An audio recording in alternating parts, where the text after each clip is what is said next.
Welcome back, everybody, to the second episode of ProtoTech. We are down here in the bottom of the Nether Hub. We're here for a reason. We're here for the gold farm. If you missed last night's stream,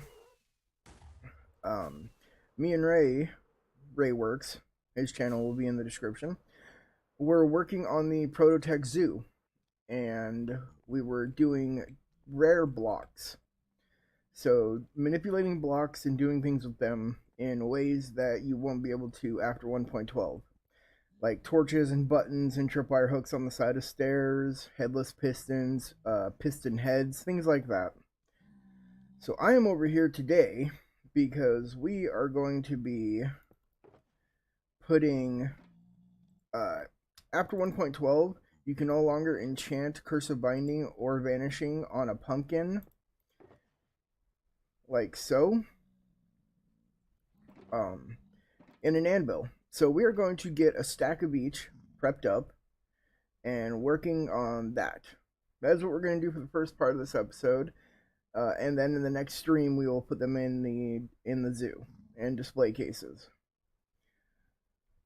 So now I get to sit here. It's like 4, right? It's 4, too expensive. Oh, I can only enchant one at a time. Oh, that sucks. But see, yeah, this is what you do. And it's 4 a pop. So that means that we are going to have to sit here and activate this gold farm. And pretty much stand right here. And hopefully can hit the anvils. Yep. Alright, so I'm going to get these all done. And then we will be back and we will be in the creative world because we have to redo the passive mob farm. Yeah, I got some improvements I need to make. Hey guys, back with a little update. Chilling in these pretty peak pants right here. I feel so sexy right now. We are done. We have a full stack of Curse and Binding and Curse of Vanishing pumpkins. And I was just talking to Ray about how we're going to do this. And we're also going to set up some custom shields on armor stands before any updating happens. So, because you can't do that in 1.13. And I had a good idea last night that every member is going to create a custom banner for an armor stand shield. As a, come together as a community kind of thing.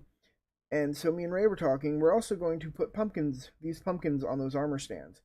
So that way we're not crowding up a bunch of stuff with entities and armor stands and lag and all that good stuff. I think it'll be a really fun project and really cool. And I hope you guys keep an eye out for that one. That one will be a special stream. So I will make sure to put a schedule out for that video so you guys know a couple hours ahead of time before I start. Yeah. So at some point today, we will head over to Creative and fix a few things on the farm and work out a new concept because some people, not in so many words, were telling me I'm wrong, but I know they're trying to help, but at the same time, there's some things I don't know how to do, or if I do, it's clunky. But I'm always open to learning, so we're going to take their advice and we're going to put it to use and improve on things quite a bit. But for right now, we are going to go do some more helping around the server. Well, not so much helping. I need to go unload things, put these pumpkins at Slave Island. And then when we come back, we will actually be in the creative world. So, also, here, I wanted to show you guys this here. Oh, there we go.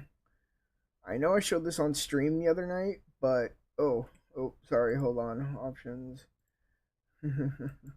That gets quite loud with blocks turned up.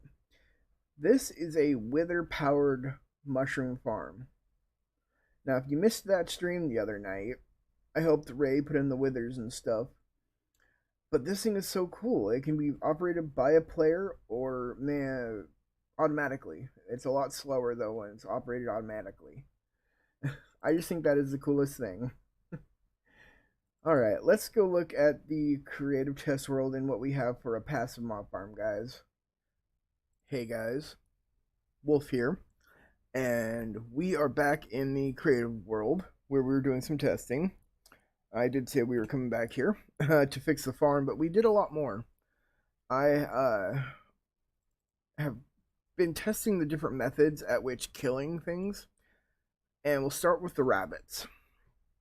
When you kill a rabbit by a player with fire aspect, you get cooked hide, rabbit's feet, and raw rabbit sometimes, because when you get them in a chamber and kill them, swipe at them all, not all of them actually take fire damage.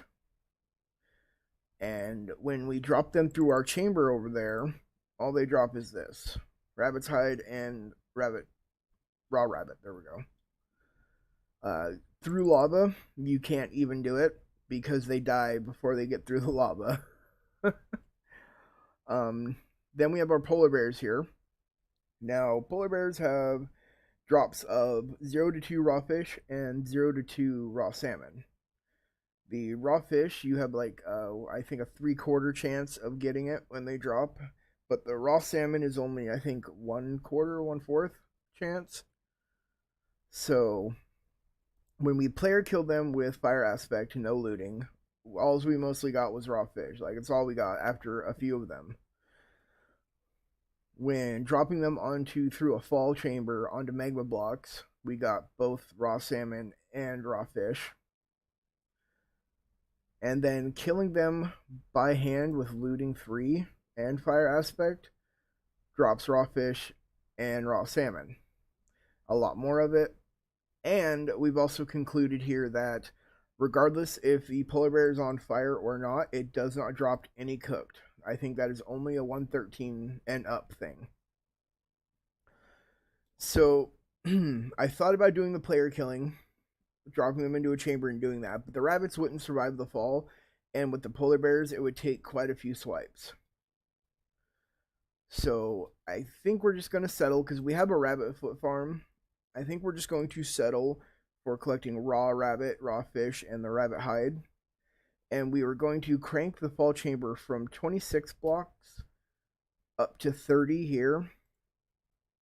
So, because that will lessen the amount of time it takes for polar bears to die on the magma blocks. And they'll take way more damage. Because unlike most mobs, polar bears need a 34 block drop needed to kill them instantly.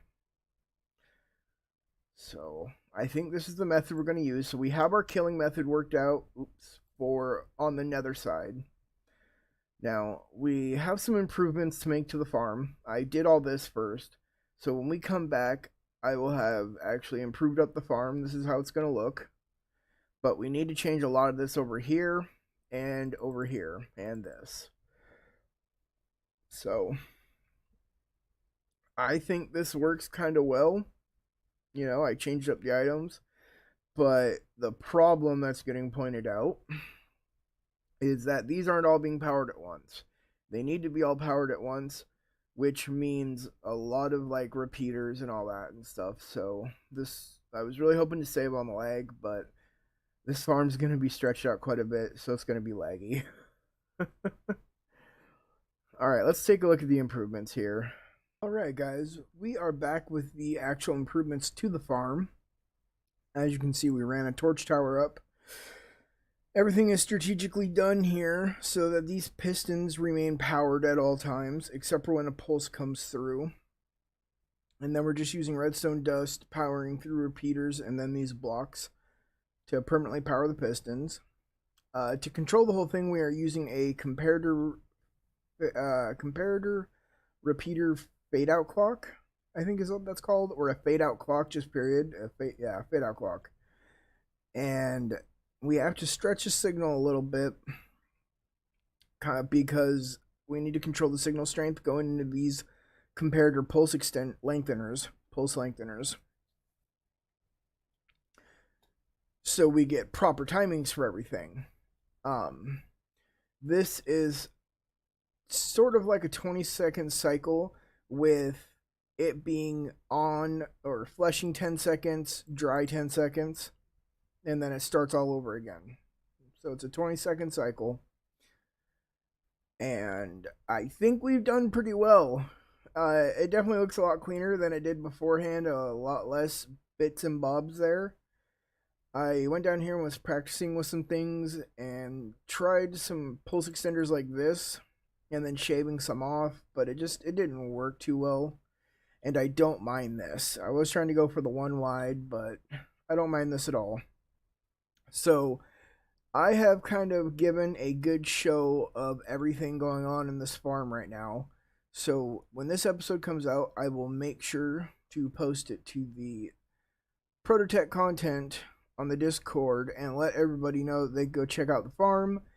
And if people are okay with it, I can finally crack on with building it. We, like I said, have covered earlier, we have our method of killing and collection. Everything else is worked out. Except for how we're going to do storage, but we'll kind of do that on the spot and just go with however it looks. I don't know if we're going to use shulker box storage, chest storage, or what they want to do.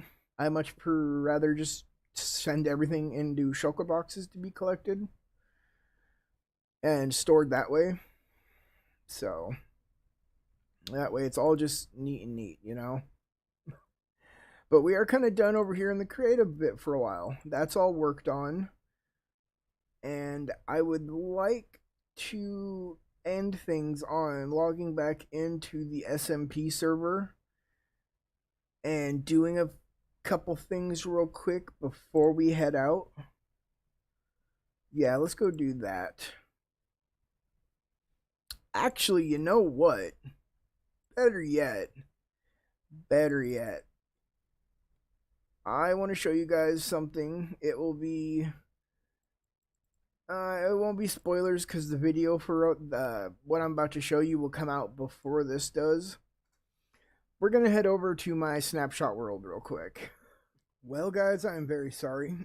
I tried to load my snapshot world to show you what I was going to be working on, what the next Redstone Corner video is going to be, but it crashed out and I can't get onto it. I think something's wrong. So, I thought to end the episode that we would come make our banner. Now, we mentioned this in the stream the other night that we would be putting the curse of vanishing and curse of binding and vanishing pumpkins on armor stands and giving them shields because you can't do that after 112 anymore.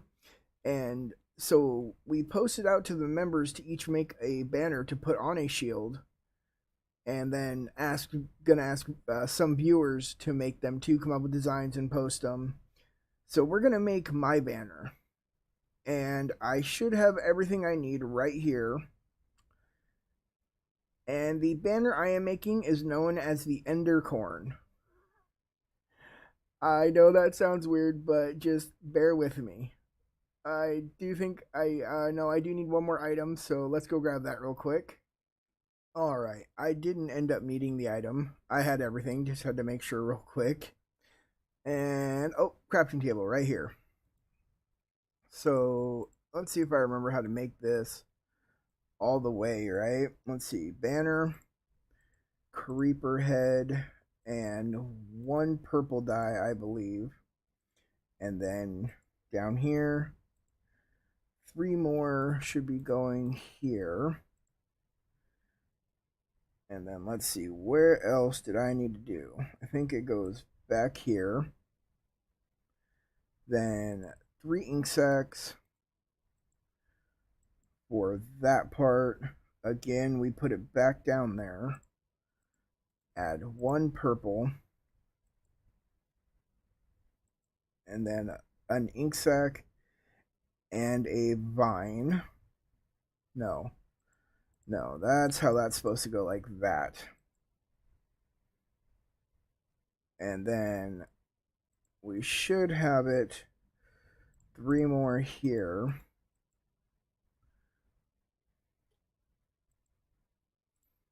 And if we did this correctly,